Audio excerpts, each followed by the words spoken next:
Massaad Boulos, conseiller spécial pour l'Afrique du président américain Donald Trump.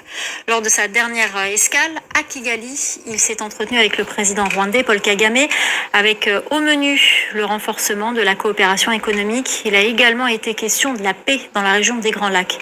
La correspondance de Juliette Monti. Le tout nouveau conseiller pour l'Afrique de la Maison-Blanche a commencé cette conférence de presse par un hommage aux victimes du génocide des Tutsis en 1994, alors que les commémorations débutaient hier. Il a ensuite parlé de sa rencontre avec le président rwandais Paul Kagame, au cours de laquelle ils ont discuté d'un partenariat approfondi, notamment dans le domaine économique. There are many American companies already invested in Rwanda. De nombreuses entreprises américaines ont déjà investi au Rwanda.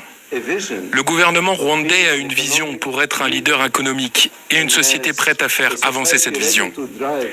Nous sommes prêts à travailler avec le Rwanda pour atteindre cet objectif. C'est pourquoi il est essentiel de trouver une solution au conflit dans l'est de la RDC, car cela permettra de libérer le potentiel illimité de la région. As it will unlock the region's untapped potential. L'envoyé américain proche de Trump a insisté sur le fait qu'une paix durable dans la région était une condition nécessaire à un tel développement économique. Il a souligné l'engagement des États-Unis et du président Trump dans cet effort et affirmé qu'au cours de leur discussion, Paul Kagame s'était engagé à aider à la réalisation de la stabilité dans la région. Massaad Boulos n'a pas donné plus de détails sur le contenu de ses échanges avec Paul Kagame. Pour rappel, cette rencontre fait suite à une tournée régionale au cours de laquelle Massaad Boulos s'est rendu en République démocratique du Congo, en Ouganda et au Kenya.